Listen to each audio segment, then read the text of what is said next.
One of my 11th grade creative writing teachers, Mrs. Bowie, was giving a talk one day, and she said this. She said, your writing should do one of two things, or two of two things. It should either take the reader someplace they'd never been, or it should show them someplace that they have been, but in a new way, which sounds simple when you hear it.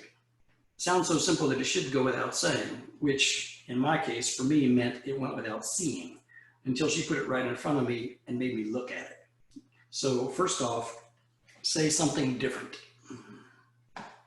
And I want to give you a poem that deals with that. It's by a gentleman by the name of Galway Kinnell, died back in 2014, about the age of 85. He was a Pulitzer Prize winner for poetry collection published when he was 45. And then he shared a National Book Award with another gentleman in 2012. So very well known, and he was also the Poet Laureate of Vermont for about 7 years. A devotee of Walt Whitman, and you can hear that in his subject matter and in his pacing. So this is a poem which says something different, which at least for me, takes me to a place that I've never been, shows me something I've never seen, something I've never done. The Bear. In late winter, I sometimes glimpse bits of steam coming up from some fault in the old snow, and bend close and see it is lung-colored, and put down my nose and know the chilly, enduring odor of bear. I take a wolf's rib and whittle it sharp at both ends, and coil it up and freeze it in blubber, and place it out on the fairway of the bears. And when it has vanished, I move out on the bear tracks, roaming in circles until I come to the first tentative dark splash on the earth. And I set out running, following the splashes of blood wandering over the world. At the cut, gashed resting places, I stop and rest. At the crawl marks where he lay out on his belly to overpass some stretch of botchy ice, I lie out, dragging myself forward with bear knives in my fists. On the third day, I begin to starve.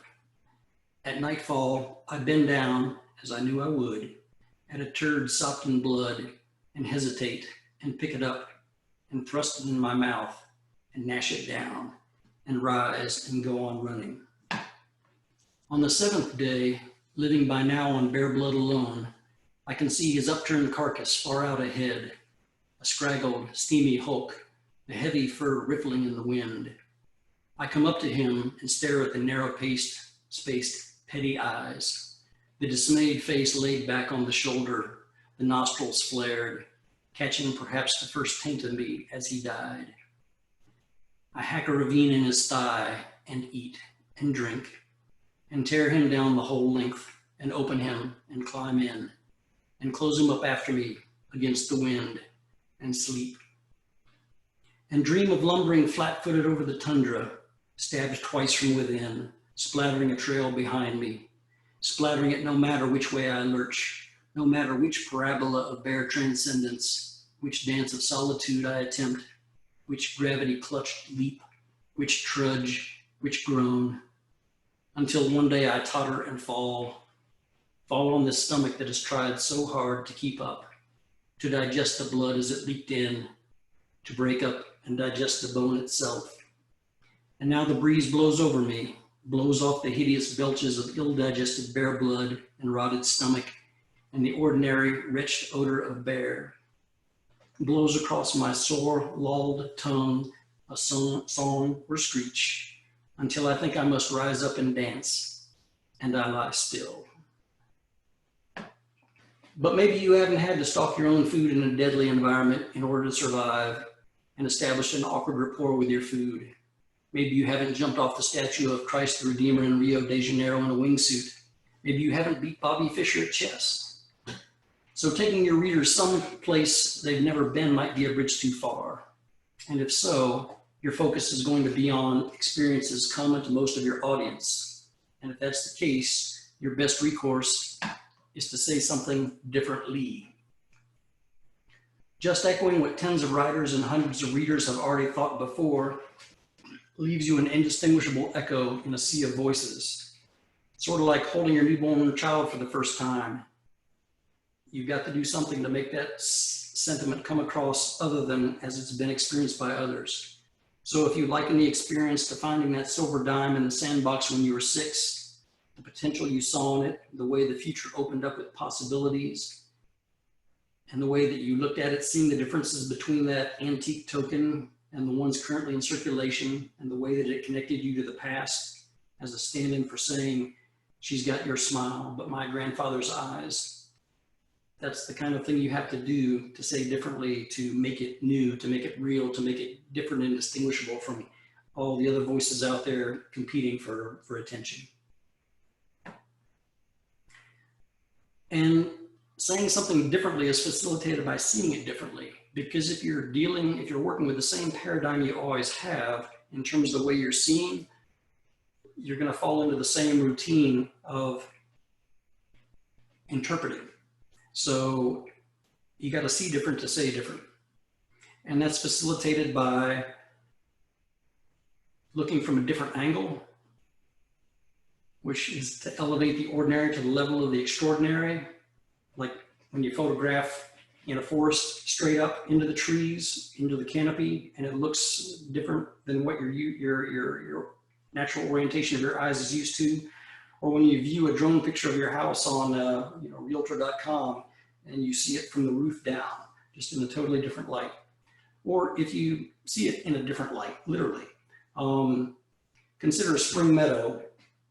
Got that picture in your mind? Now it's under very heavy snow clouds in late April. It's a different look. Or envision a winter forest, cold, cold day, but it's bright sunshine. It's a different look. Seeing from farther away, or closer up than usual, which is to say, putting ordinary moments under a magnifying glass, and also seeing in sharper or softer definition. And for that, please consider this example of the second treatment, a softer definition, casting something commonplace in a different light. Given a Window by Rosemary Trauma. It's a dangerous thing, the window, with its curtains pulled to the sides. It allows you to see through the walls, but it doesn't allow you to leave. It shows you another possible world while you are still shadowed inside. And what is the voice that says jump? And what is the voice that says hide? And which voice is louder today? And which voice chants low, a resonant drum? Jump, it says. Jump, jump, jump. To hell with the fall. And when you land, if you're not broken, run. The simple short sentences, the repetition, it almost reads like a page from a first grade primer. But the complexity of the undercurrent, here versus there, and whether the inside is cage or keep, whether the outside is a promise, poses a promise or a threat, all those come to a point in the last word, which can be read with either promise or menace. To me, it trusses me up. This is from her collection, Naked at Tea, which is one of the volumes I judged last summer for the Colorado Poetry Society competition. In the author blurb, it said that Rosemary has striven to write a poem a day for the last 10 years. Well, practice does make perfect, and I think she's well on her way. As a result, she's published 12 collections of that habit. And that's another benefit to volume. Even if only 1/10 of your nearly 4,000 poems is good, you're still going to have some jewels. Now here's another by Galloway Kinnell, in which he takes a simple, otherwise forgettable moment, potentially forgettable, and by putting it under the microscope, makes it frameable. After making love, we hear footsteps. For I can snore like a bullhorn, or play loud music, or sit up talking with any reasonably sober Irishman, and Fergus will only sink deeper into his dreamless sleep, which goes by all in one flash. And let there be that heavy breathing, or a stifled come cry anywhere in the house, and he will wrench himself awake and make for it on the run, as now we lie together after making love, quiet, touching along the lengths of our bodies, familiar touch of the long married. And he appears in his baseball pajamas, as it happens, the neck opening so small he has to screw them on, and flops down between us and hugs us and snuggles himself to sleep, his face gleaming with satisfaction at being this very child.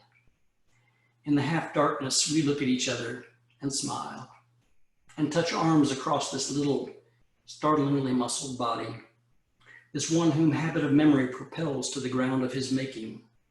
Sleeper only the mortal sounds can sing awake. This blessing love gives again into our arms. So consider the turns of phrase that you find in this one. Touching along the links of our bodies, his face gleaming with the satisfaction at being this very child, this one whom habit of memory propels to the ground of his making. This blessing love gives again into our arms. And then consider the little details which make it hyper-realistic. The neck opening so small he has to screw it on. It's a throwaway line, but it's there. Startlingly muscled in description of his little body. So why is that? Because Mr. Kinnell's not just giving you a picture of his life, he's holding up a mirror to yours, but one in which you've already had a professional makeover, like on the Good Morning Show. I think that's why this type of poetry holds so much appeal as comfort food. It's us, only said more gooder. It's the reason we buy Hallmark greeting cards instead of daring to give our own. When we read Walt Whitman's expressions of awe at the outdoors, we get to take credit for the words, because regardless of who wrote them down, they're our feelings. And consider this next by Beth Copeland, watching her father dissolve into dementia, worrying a similar fate and making the plea accordingly, but softening the edges of that jagged subject in the process. Dear omniscient narrator, please don't let me linger in the ellipses of dementia and disease, murmuring goodbye again and again to family and friends. Write a simple sentence with a period at the end. I hope you feel the power in that. A good poem, in my opinion, is like a gut punch. It simply knocks the wind out of you. It makes you gape and point and say, that, yes, that. That's why I consider poetry to be a distillation, a concentrated communication. As far as writing poems go, you can drink a glass of water, or you can drink a glass of Coke. Or you can indulge in a jigger of the Coke syrup, undiluted, before it's mixed with the carbonated water. And that last is what makes you pucker, makes your eyes pop, and will have you shaking your head. 31 words here, 2 sentences, but it speaks volumes. Chris Martin of the band Coldplay expressed the opposite sentiment about the young wanting things to never end in a similar way when he said, don't want to see another generation drop. I'd rather be a comma than a full stop. And because none of us are limited to saying only different or only differently, but tasked with doing at least one of those, here's one which is a hybrid, saying different, at least for half of the population, as us guys can be a little dense sometimes, as well as saying differently. What She Really Wants, again by Rosemary Trauma. When she is drought, be rain. And when she is rain, be cup. When she is lost, let her be her own map. And when she is wind, be wind. There are trees in her, whole orchards. Be soil and sunshine and bees. When she is seed, be time. When she is moon, be sea. So, to wrap up the second section, one caution on saying different and saying differently. If the experience you're describing is likely to be foreign to your reader, you're, from the get-go, at the greatest risk of losing them. And that danger is compounded if you speak unplainly, if you speak artfully or playfully, to put it euphemistically. Conversely, if you're describing an event or attitude which is already in the vernacular, you have the most latitude to push the boundaries of language without getting separated from your audience. So to sum that up, Extraordinary recountings are best ensured by ordinary wording, while ordinary sharings seem to gain the most spice from extraordinary language. To me, that's just the watershed test, watershed moment, the acid test as to when to do which, if I can't do both simultaneously. So moving on to the last point, what are good steps along the path? And for that matter, what is the path? Well, again, through the magic of the number 3, it's an amalgam of finding inspiration, composing, and editing. And as far as finding inspiration goes, to me, it's a 2-part process. There are prompts, which I call the spark. 3 things for me work as prompts: a phrase, an image, and emotion in order of increasing abstraction, those 3 being things I just hear along the way. Once when I was stationed in Turkey, the preacher was talking one morning at church, and he had a throwaway phrase, "with a divine shrug of God's shoulders," and it has stuck in my ear ever since. I don't know where I'm going to use it, but at some point I have to build a poem around those 6 words, because it explores the extent of our commonality with a superior being, and that is a very rich ground indeed. Morning, M-O-U-R-N-I-N-G, becomes morning, M-O-R-N-I-N-G, because I love the rhymes and the homonyms. And to me, that's a morning with a U, loss, and morning without a U, renewal and recovery.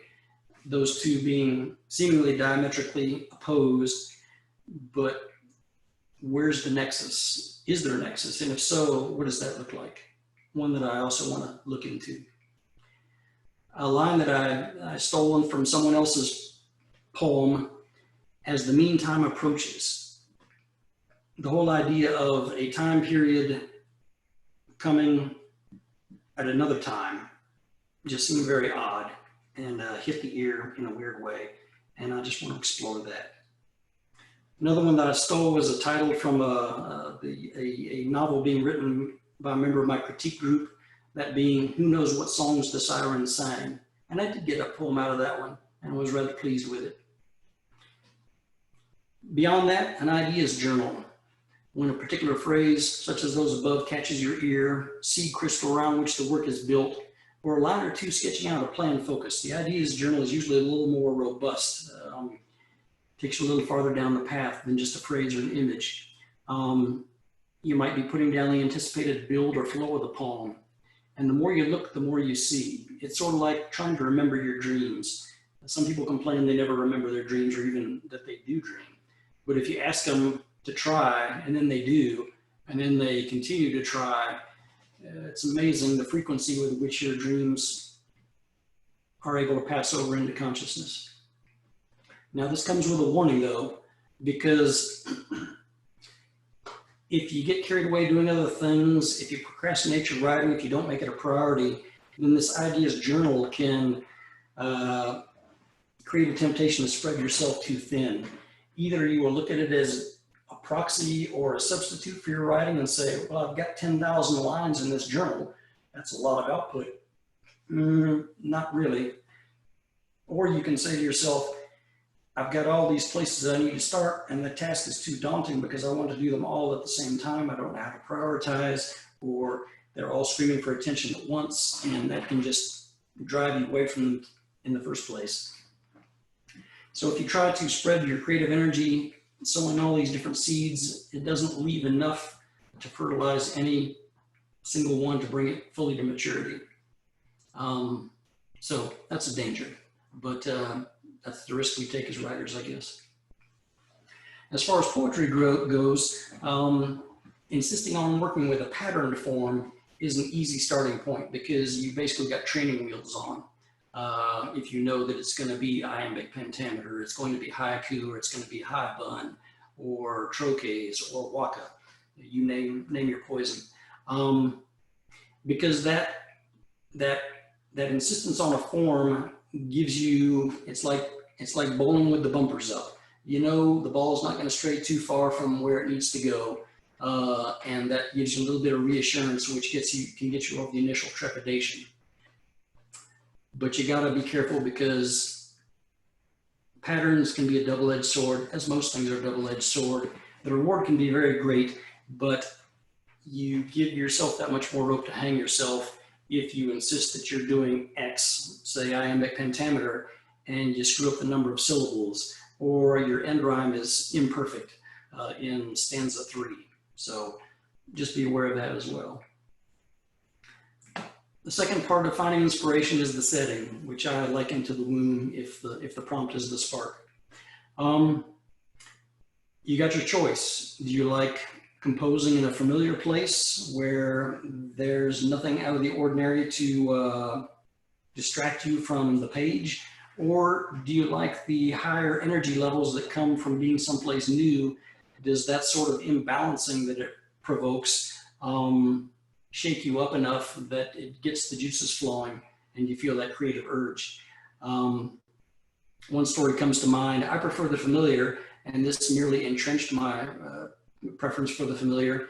The night after my mother's funeral, we were in a motel in the town where she grew up, and my wife and sons were sleeping in the room, but I needed to do something. So I went out to the lobby to write, and I tried to write a poem about the day. Unfortunately, there was a young trucker in the lobby who was trying to make time with the night receptionist. And so kind of hard to catch the spirit of the morning given what was going on around me. Anyway, I'm sure you've all had similar stories. As far as setting, do you prefer quiet or chaos? Because it kind of dovetails with that story. I don't remember the name, but there was one famous writer who insisted on writing at the kitchen table while all of his children were running around like banshees. His wife was running the vacuum and putting away the dishes, and that was the only way that he could work. That's the one way I would be guaranteed personally to not be able to put down a single sentence on the page. Maybe you don't like, maybe like something in the middle, not mortuary quiet, but not the chaos of being out on a flight line.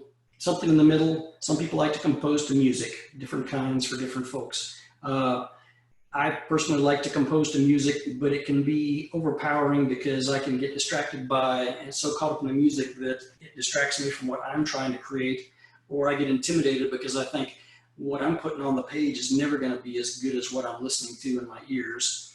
Or it can lower your inhibitions, that's good, but you can make the mistake of thinking that the beauty of what you're hearing, you can mistake the beauty of what you're hearing for the supposed beauty of what you're writing. It's kind of like alcohol music. A lot of people, when you drink, you automatically become the epitome of wit and charm. The more you drink up to a certain point. If you compose to music, do so realizing, going in with the eyes wide open, that when you read it over later in the cold light of day, don't be shocked if the first draft isn't all the brilliance and starlight that you remembered it as. So next step, composing. And most of my recommendations for composing deal with matters falling under the umbrella of poetic license, because poetic license appears to be all-encompassing, seemingly granting immunity from violations of every rule prose has ever been held to. I might be overly jaded, but I suspect poetic license was something invented by a jealous prose, desirous of gaining the attention of all readers all the time, in hopes to discredit the competition. It was a Trojan horse that they gave to that prose gave to writers of verse, hoping that they would find in it enough rope to hang themselves and alienate themselves from their hoped readership. The reasoning of some who advocate for carte blanche regarding the carte blanche is that rules governing prose are ill-fitted to poetry, which differs in form and function, like making tennis players hold their matches on a basketball court. I disagree, because writing conventions aren't just prose conventions, and far from being stilted by adhering to them, poets have the most to lose from not following them. Because prose has an endless supply of words and pages at its disposal. If you get sloppy in prose in your expression, that fact is mitigated, covered up, compensated for by unlimited opportunities to amplify and otherwise clarify your point. What I really meant is this. Poetry lacks that. So it's inherently at greater risk of miscommunication. And given that, linguistic conventions, organizational safeguards in constructing sound, not auto, but sound as in well thought out expressions, they're are poetry's greatest safeguard, and I believe should be revered by poets more than anyone. So I'm gonna go through some of the things that some of the don'ts in composing that are my pet peeves via one example. Also by Rosemary Trauma, At the Border. There it was, tacked up against my heart, the no trespassing sign. I forgot I had posted it until today when I found it, by accident really, while wandering in a place I've neglected for a long, long time. Though it was rust-stained and crooked, the message was clear. I was surprised to find it here, though now it makes more sense why you have not come closer, as I wished you would. It's gone now, darling. The sign with its capital letters and day-glow warning. Nothing left but the holes where the nails were. I know it is easier to notice when something is added than it is to notice when something is taken away. That's why I mention it, in case you were blinking when I took it down, in case it is not too late.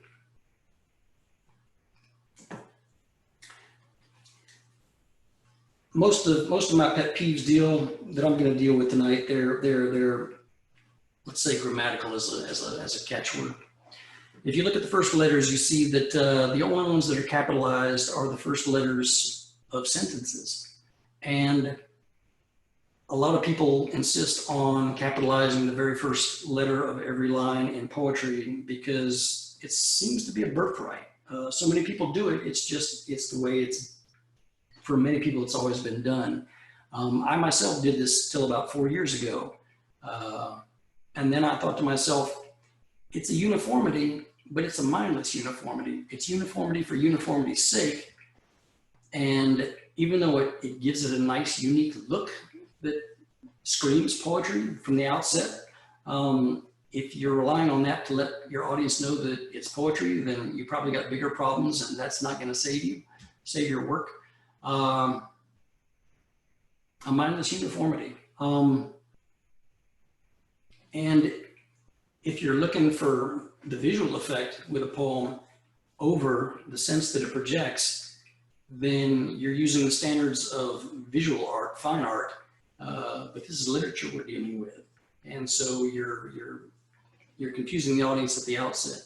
Because when you see a capital letter, if it's not the letter I or the first letter in a proper name, your thought is, this is the beginning of a sentence. So if every line starts with a capital letter,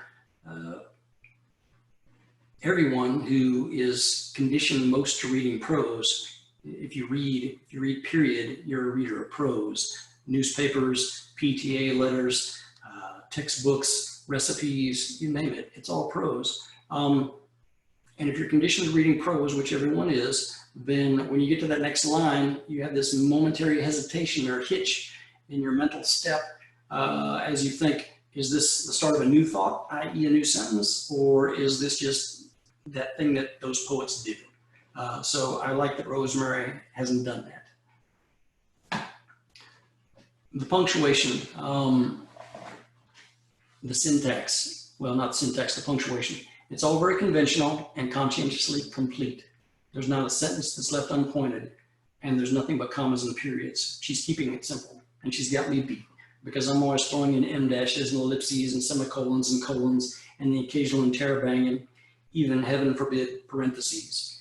Again, these are hard-won conventions designed to guide your reader. Punctuation is road signs to tell them where to turn, when to slow down, when to stop. So you disregard those at your reader's peril, which becomes your own peril, because if you imperil your reader, they're going to leave you because you're a dangerous guide. You're not the navigator that they need. You're not going to take them to the place that you promised them you would. Now let's look at line breaks. Poetry writers, I believe, should keep in mind that the vast majority of readers, again, they're conditioned to prose. And in prose, a line break signals the end of a paragraph, a self-contained discrete block of thought progression. And the paragraph is to prose what the stanza is to poetry. So if you don't complete a thought at the end of a stanza, it's like going over a pothole, sometimes like going over an open drawbridge. Well, you say, sometimes I just can't cram that stanza in, that full sentiment, that paragraph, if you will, into 3 lines. That's fine. If you can't shrink it to fit into 1 stanza, expand the thought to cover 2 or even 3. Just as long as it's equally divisible by your stanza length, if you insist on the same number of lines per poetic paragraph, then you'll be all right.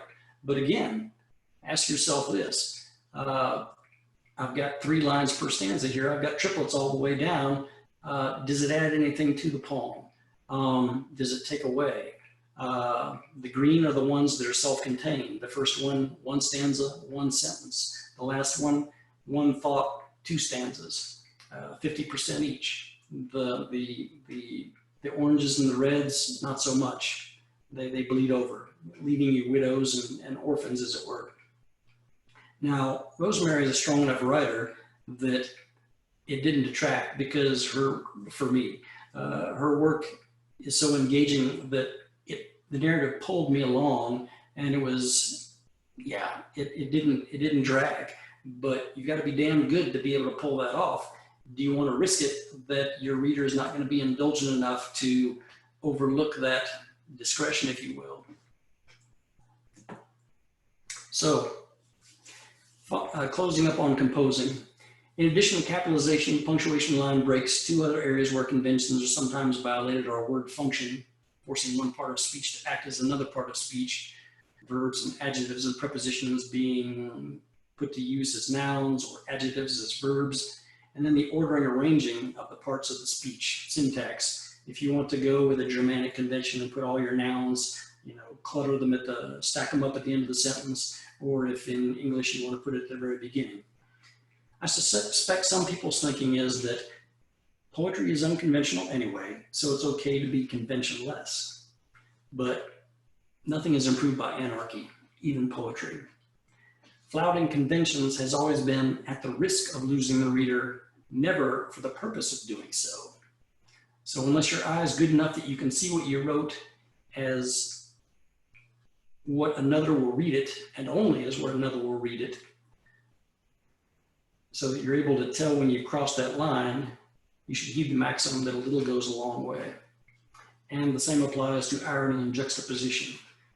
Good when used in moderation, not so much when it overshadows the sentiment of the work. Which takes us to our final point, editing. And this will go quick.